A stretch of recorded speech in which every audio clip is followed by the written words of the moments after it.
Eu, em primeiro lugar, quero pedir desculpa a todos e à mesa por esta alteração de programa. Eu tinha o maior prazer em ouvir os outros oradores que estavam previstos para antes de mim e vou ter que sair. E ainda por cima vou-vos privar de ouvirem a sequência que estava programada. Peço-vos desculpa por isso e vou tentar ser sintética, mas estamos em reunião de Câmara e estou aqui no intervalo. Vou tentar ser sintética. O que é que eu pensei para vos trazer hoje? Há gente aqui na sala e nos oradores convidados, pessoas que sabem muito mais do tema que está em causa do que eu. Eu peguei no tema, por aqui, património, como dizia o meu mestre e grande senhor da arquitetura, património é tudo, passado, presente e futuro. E é nessa perspectiva que nós temos que nos colocar. Património não é só o passado, património é aquilo que nós somos capazes de gerir e deixar. E numa cidade, o que é a sustentabilidade? Já ouvimos falar aqui de sustentabilidade em termos económicos, sustentabilidade é um conceito hoje muito divulgado. Eu costumo dizer que numa cidade o triângulo da sustentabilidade tem mais um vértice, é um quadrado, porque já não é só um problema de conciliar a economia com o ambiente, conciliar a economia com o ambiente e com o social, é um problema de conciliar a economia com o ambiente, com o social e com a cidadania. Nós, na cidade, temos processos organizados de pessoas, de eleições, de instituições, de interação desta gente toda umas com as outras, e muitas vezes as coisas falham por aí. Às vezes até há verba e há capacidade, mas depois falha porque as entidades não se entendem, as pessoas não concordam, e, portanto, temos este ponto fundamental. Aquilo que nós temos em Lisboa, e este é o lado mais negativo, podia-vos mostrar o Tejo e as coisas bonitas, mas estou-vos a mostrar agora o outro lado. Há um lado da cidade, que todos nós sabemos que existe, que é uma cidade com muitas zonas velhas, degradadas, algumas em risco de derrocada. Um número apenas para a vossa informação, 1.100 prédios em risco de derrocada iminente na cidade de Lisboa. Cada inverno, para mim, é um susto. 1.100 prédios. Portanto, dos quais cerca de uma centena municipais, que nós temos vindo a desalojar toda a gente lá de dentro para os demolir, porque não têm a maior parte deles condições de recuperação, mas temos cerca de 1.000 prédios privados, fora os que estão em muito mau estado. Estou só a falar daqueles em risco de derrocada iminente. E, portanto, esta é a cidade que temos, é desta cidade que temos que dar a volta. Esta cidade tem coisas espantosas e mesmo estes prédios em risco de derrocada são oportunidades de intervenções novas e diferentes. Estão aqui vários casos de um palácio em Alfama, estas fotografias são quase todas de lá, o Pátio Dona Rosa, que nós vamos eventualmente fazer uma intervenção interessante e diferente, porque é um palácio e está assim. E, portanto, temos que ser capazes de olhar para este desafio e encontrar novas respostas. Eu parto de um princípio, sou vereador da habitação, não sou vereador do urbanismo, fazemos parte de uma equipa, cada qual tenta dar o seu melhor. Eu parto do princípio, do ponto de vista da habitação, é sempre possível melhorar o nível de habitabilidade das pessoas. Mesmo quando estão muito mal, é sempre possível fazer um bocadinho melhor. Eu assusto-me muito com as contas feitas de cima para baixo, a dizer, são precisos não sei quantos milhões, como não há, não se faz. Não há esses milhões, ponto. E, portanto, vamos ver como é que, a partir do que temos, nós vamos conseguir fazer coisas, a partir dos elementos que temos, da energia que temos e da disponibilidade que temos. Trago-vos um recado da Moraria. Bom dia às pessoas bonitas. Moraria, um dos bairros mais lindos da cidade, um dos mais antigos, um dos mais intercultural e um dos mais difíceis, e um que tem mais problemas, um com mais conflitos, insegurança, tráfico de droga, prédios a cair. Mas mesmo na Moraria, bom dia às pessoas bonitas, escrito pelos moradores. É daí que nós temos que partir. Bom dia às pessoas bonitas, vamos ver se conseguimos, mesmo nos sítios mais difíceis, mesmo nos sítios mais complicados, e com as pessoas que lá estão, melhorar aquilo que existe. Partimos de um programa que fizemos no mandato anterior, o Programa Local de Habitação. O nosso conceito de habitação não é só casa, é a casa, o espaço público e a mobilidade. Portanto, toda a gente sabe que isto é o normal, não é só de paredes adentro, é o bairro. Portanto, é a zona onde a pessoa habita e as condições que tem. Esse programa definiu uma série de objetivos, que eu não vou agora enumerar todos, estão ali, podem ver tudo, se quiserem, vão ao Google, põem Programa Local de Habitação e aparece o site com toda a documentação deste trabalho. No melhorar a cidade, um dos aspectos mais importantes é a melhoria da qualidade da vida urbana e da coesão territorial, ou seja, a melhoria dos bairros, a melhoria das zonas onde as pessoas se enquadram, e foi neste objetivo, no desenvolvimento deste objetivo, que lançámos este ano um programa chamado BIPs, ZIPs, que é o Programa dos Bairros de Intervenção Prioritária, Zonas de Intervenção Prioritária de Lisboa.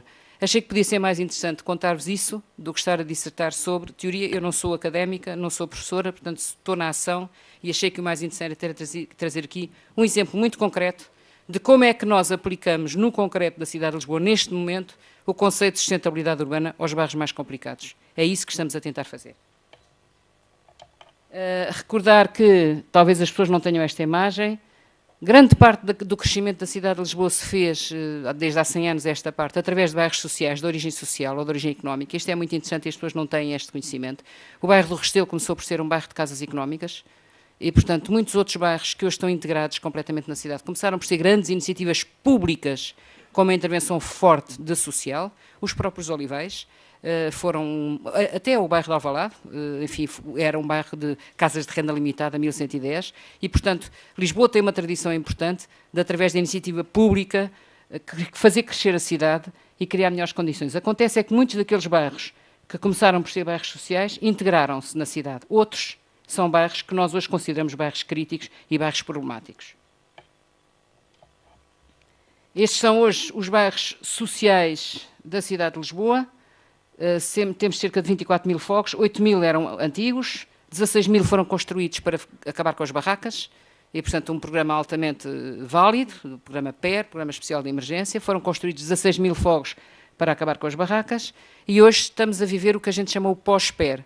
Os bairros que foram construídos para acabar com as barracas são alguns dos bairros mais complicados que nós temos hoje na cidade de Lisboa. Portanto, gastámos milhões, 1.000 milhões, para fazer os bairros, para dar habitação às pessoas, e criámos na cidade situações com as quais agora temos grandes dificuldades em lidar. Portanto, isto obriga-nos realmente a pensar que património é tudo. Não podemos fazer só construção, não podemos fazer só reabilitação física. O património é tudo, é perceber como é que a coisa depois vive, que condições é que ela tem de se integrar na cidade, como é que as pessoas lá dentro se entendem e como é que funciona. Partimos para identificar estes bairros prioritários do conceito que foi construído no governo anterior, no tempo do João Ferrão, de bairros críticos. O programa que ele construiu para a Cova da Moura, Lagarteiro e Val da Moreira definia bairros críticos em função de duas grandes componentes, uma componente social e uma componente urbanística. E nós dissemos, bom, para já não gostamos da expressão bairros críticos, porque os bairros não têm a culpa de ser críticos, quer dizer, os bairros são prioritários, ou seja, são bairros onde a gente tem que fazer qualquer coisa rapidamente. Não são as pessoas que lá estão que têm que ter agora o estigma de serem críticos. Os bairros são prioritários. Tem uma componente social e urbanística e descobrimos que, além disso, tem uma componente muito importante ambiental. A primeira queixa, isto é interessante, a primeira queixa que encontramos nestes bairros mais complicados da cidade de Lisboa é a questão do lixo, da sujidade e das pessoas se sentirem cidadãos de segunda. O lixo não é recolhido tantas vezes naqueles bairros como nos outros sítios, não tem ecopontos, as ruas estão sementas e as pessoas dizem, porque é que eu não tenho direito? Também sou de Lisboa e não tenho direito a que me venham cá varrer a minha rua.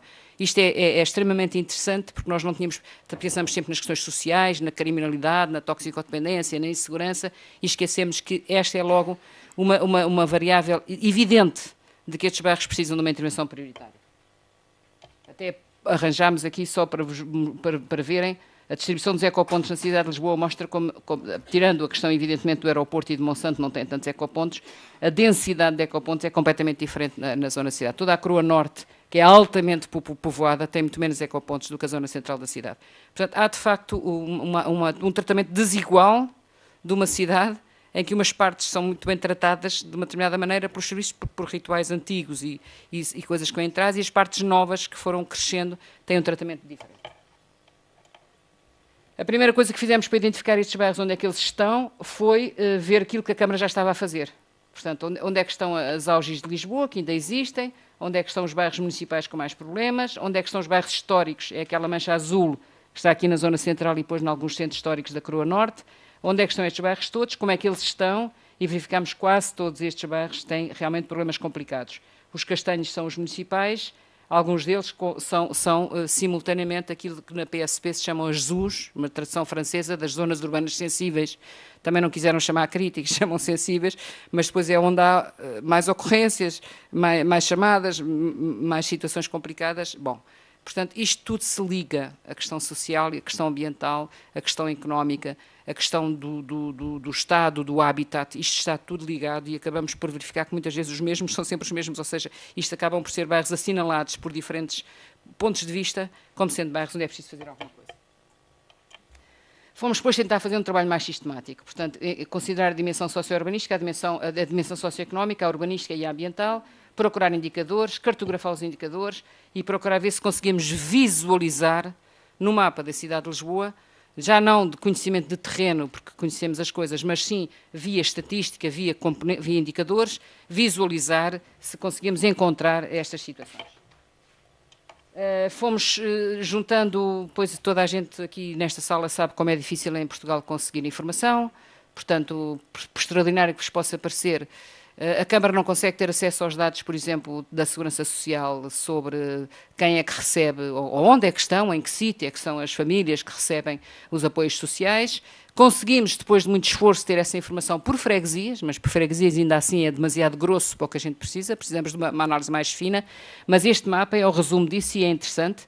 Mostra que no final do ano 2009, a média de famílias beneficiárias de prestações sociais em Lisboa é 10%, e quando estamos a falar de prestações sociais não estou a falar de reformados, estou a falar apenas das prestações complementares, ou seja, rendimento social de inserção, prestações complementares do subsídio de desemprego e o complemento solidário de idosos. Portanto, são só aquelas coisas que são, e agora com o novo orçamento ainda vão ser menos, mas são só aquelas coisas que foram criadas para apoiar famílias que estão abaixo do limiar da pobreza. E, portanto, este indicador dá-nos um indicador direto de pobreza na cidade de Lisboa.